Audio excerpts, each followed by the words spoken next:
Hello everyone, कैसे हैं आप सब। मैं कोमल।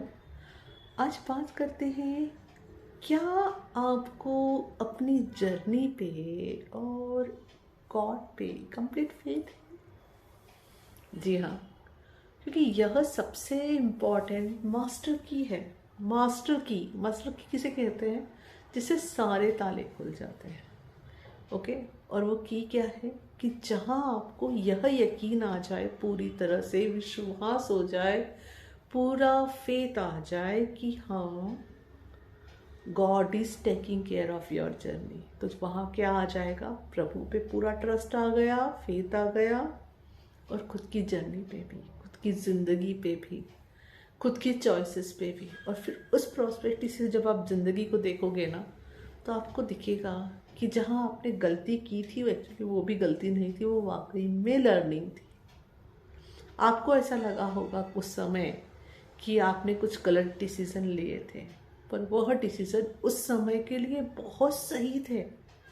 उससे जो आपकी लर्निंग हुई है, उसी वजह से आज आप असेंड करे हो अपनी जर्नी के अंदर।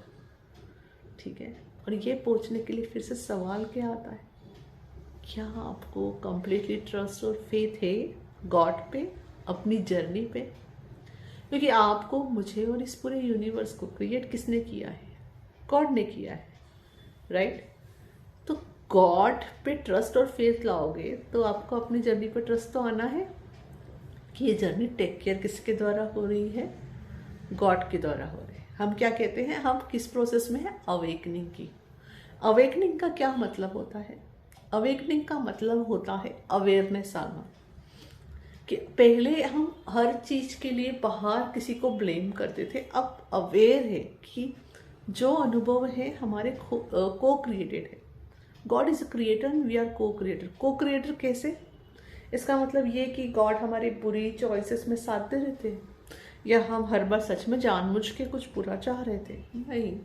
इट्स लाइक हमारी कॉन्शियसनेस में कितने सारे बर्थ का लर्निंग भरा पड़ा है ना। और बचपन से आज तक अगर आप बर्थ रीबर्थ को ना भी मानते हो तो कितना सारा लर्निंग भरा पड़ा है, कितने सारे बिलीफ सिस्टम भरे पड़े हैं। कुछ कॉन्शियसली हमें पता है और बहुत सारा कोटा अनकॉन्शियस है जो हमारे अंदर है। तो उसके अकॉर्डिंग हमारी अनकॉन्शियस चॉइसेस बनती रहती है। और गॉड कभी भी फोर्स और कंट्रोल नहीं करते हैं। वो हमेशा अपने बच्चों से कंपैशन रखते हैं। उन्हें पता है कि अल्टीमेटली आप डिवाइन चॉइसेस पे आ जाओगे। तो आप क्या करते हो? कोई गलत चॉइस आपके अंदर है तो अकॉर्डिंगली अगर आपने कुछ गलत मैनिफेस्ट किया, आपने बोला गॉड को आपको ये चाहिए, तो ऐसा नहीं कि गॉड आपका बुरा कर देंगे। गॉड उस चीज़ में आपको कुछ इस तरह से साथ देंगे कि आप उसको लर्न करके उससे बाहर निकल आओगे। उसमें कुछ बुरा नहीं होगा। God is taking care of your journey, तो बुरा होने का सवाल नहीं उठता। आपकी सेफ्टी और सिक्योरिटी का जिम्मा गॉड ने उठा रखा है। आप अवेकनिंग में हो, आपकी सेफ्टी और सिक्योरिटी का जिम्मा गॉड ने उठा रखा है। ये ट्रस्ट और फेथ की बात है अगेन, कि you have trust and faith in God. Okay, अगर है तो सबसे पहली लर्निंग क्या है? God is taking care of your journey. तो आप गलती से भी यहाँ गलती नहीं कर सकते। जो भी गलत चॉइसेस और जो भी गलत अनुभव आपको आते हैं, वो सिर्फ इस बात का इंडिकेशन रहते हैं कि ये आपकी अनकॉन्शियस चॉइसेस यह बनी हुई हैं। तो जब अवेयरनेस में आ जाए, तो जैसे जैफिन शलिया कहते हैं, तो चेंज कर दीजिए ना choices. Choices are always more powerful than any contracts, any karma, right, any action. तो टेक पॉजिटिव एक्शन। जब आपने कोई से नेगेटिव एक्शंस को आप करेक्ट कर रहे हो और वहाँ पे पॉजिटिविटी ला रहे हो, that is the Dharma, right? तो वहाँ पे ये करिए, चेंज करिए। अगर आपको कोई पास का कोई रॉन्ग एक्सपीरियंस रहा है, या प्रेजेंट में कोई आपने एक्सपीरियंस कर रहे हो किसी तरह का पेन या किसी तरह की प्रॉब्लम या किसी तरह का हेल्थ इशू, तो understand this was your past choices जिसका रिजल्ट आज ये है।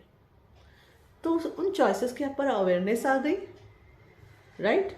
Make a new choices, change it. इसी को तो अवेकनिंग कहते हैं। अवेकनिंग में होना मतलब अवेयरनेस में आना, कि जो चीज़ हो रही है, जैसे हो रही है, उसको हम चेंज कर सकते हैं। हमारी ये चॉइस थी इसलिए ये हुई। We are co creator with the God. तो हम उस एनर्जी को रिलीज करते हैं। हीलिंग मतलब हम उसकी हीलिंग करते हैं, उसको रिलीज करते हैं। जो एनर्जी हमें सर्व नहीं करती है, हर चीज़ एनर्जी, आपकी चॉइस, आपके इमोशंस, आपकी फीलिंग्स, आप और मैं, है ना। तो जब आप उसको रिलीज करने को रेडी होते हो तो गॉड को क्रिएटर है ना, गॉड वहाँ पे भी साथ देते हैं आपका। अब आपने कोई नेगेटिव चॉइस रिलीज कर दी तो उसका रिप्लेसमेंट किससे हो गया? पॉजिटिव चॉइस से, ठीक है। क्योंकि एनर्जी कभी भी ख़त्म नहीं होती है, ट्रांसम्यूट होती है। जब हम हीलिंग कर रहे हैं या गॉड को सरेंडर कर रहे हैं तो गॉड उस एनर्जी को ट्रांसम्यूट कर देते हैं पॉजिटिव में, नेगेटिव को पॉजिटिव बना के हमें वापस कर देते हैं, उस बुराई को अच्छाई में कन्वर्ट करके हमें वापस कर देते हैं। तो ये जो प्रोसेस पे ट्रस्ट करना, ये अगेन यहीं पे आता है कि आप ट्रस्ट कर रहे हो। अगर आप ट्रस्ट करते हो, आप फेथ रखते हो, तो आप हर ट्रिगर में, हर आपके लाइफ के एक्सपीरियंस में उस पॉजिटिविटी को ढूंढ पाओगे, ठीक है। पास्ट में हो सकता है आपने कहीं पे अनलव्ड फील किया हो या अनलवेबल फील किया हो, तो आपको पता चलेगा अच्छा वहाँ पे आपकी चॉइस ही ये थी, है ना। किसी तरह का कभी हो सकता है आपने पास लाइफ से कॉन्ट्रैक्ट उठा के आए थे कि आप हमेशा अनलवेबल ही फील करो, तो आपको नई चॉइस बनाने का मौका मिल गया। Okay, I choose to break that contract which is not serving me. I choose, I am loved, I am lovable, ठीक है। जैसे ही चॉइस चेंज हुई, प्रेजेंट में जैसे ही मैंने ये चेंज किया, इसका असर कैसे हो गया? फ्यूचर चेंज, प्रेजेंट तो चेंज हुआ ही, फ्यूचर चेंज, राइट। तो अब इस प्रेजेंट चॉइस के हिसाब से आगे के अनुभव होंगे। ओके, तो you are in very beautiful journey, उसको ट्रस्ट करें। आप बिल्कुल परफेक्टली चल रहे हैं। आप सोचेंगे कि फास्ट फास्ट क्यों नहीं हो रहा है सब कुछ। सुपर फास्ट होने का मतलब पता है क्या है? आपकी बॉडी में कई सारे जो इमोशंस और फीलिंग्स आप जब सप्रेस कर जाते हो ना, समय समय पर रिलीज नहीं करते, तो आपकी बॉडी में स्टोर हो जाते हैं। अगर आपने सोमैटिक नर्वस सिस्टम वगैरह के बारे में पढ़ा हो तो आपकी बॉडी में वो एनर्जी स्टोर होती है। और अगर आप एक साथ सारा रिलीज करने बैठोगे, चेंज करने बैठोगे, तो आपको सोचो आपकी बॉडी की हालत क्या हो जाएगी। तो इसलिए गॉड कंपेशन के साथ चल रहे हैं। आपकी सोल बहुत स्मार्ट है, कंपेशन के साथ चल रही है, थोड़ा थोड़ा करके वो रिलीज करती है और हीलिंग करती है। जैसे आप अपनी बॉडी में उस बॉडी का ज़्यादा ख्याल रख पाते हो कि कई बार जब ये रिलीजिंग पार्ट आता है, जैसे हम अपीवल कहते हैं, तो उस बॉडी पार्ट में आपको हो सकता है पेन फील हो या चेंजेस फील हो, तो उस समय आप उसका ख्याल रख सको। सभी पार्ट्स में अगर आपके सपोज करो थोड़ी थोड़ी कोई एनर्जी है जो भरी हुई है, जो रिलीज होना है, और सब में एक साथ दर्द चालू हो गया, तो क्या करोगे? Is it compassionate? नहीं। तो यही कह रहे हैं, विश्वास रखो, ट्रस्ट करो जर्नी पे। और रिजल्ट हमेशा पूरा होने के बाद ही दिखता है ना। आपके बच्चों की एग्जाम्स होती है, टर्म्स एग्जाम्स होती है, क्वार्टरली होती है, और लास्ट में फाइनल मार्कशीट में सारे मार्क्स मिलकर आपको एग्जैक्ट रिजल्ट पता चलता है, राइट। ऐसा होता है कि आपको पहले से पता होता है कि फाइनल मार्कशीट में क्या मार्क्स आएंगे, क्या होगा? नहीं। तो ऐसा ही है, आप बकायदा काम कर रहे हो। और एक तरीके से और दूसरे शब्दों में कहूँ तो आपने बीज बो दिए हैं, उसका फल तो मिलेगा ही मिलेगा। विश्वास कीजिए, जब वो पूरी तरह अंकुरित हो जाएगा तभी वो प्लांट बाहर आएगा और तभी उसमें से फल फूल मिलेंगे, है ना।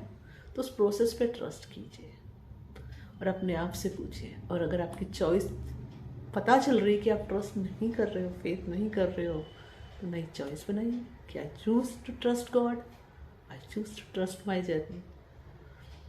जब हम ये वर्ड्स बोल रहे हैं, यही अपने आप में ग्रेटिट्यूड पे करना है कि हाँ, ट्रस्ट और फेथ कर रहे हो, मतलब क्या कर रहे हो? ग्रेटिट्यूड तो हुआ गॉड की तरफ, है ना।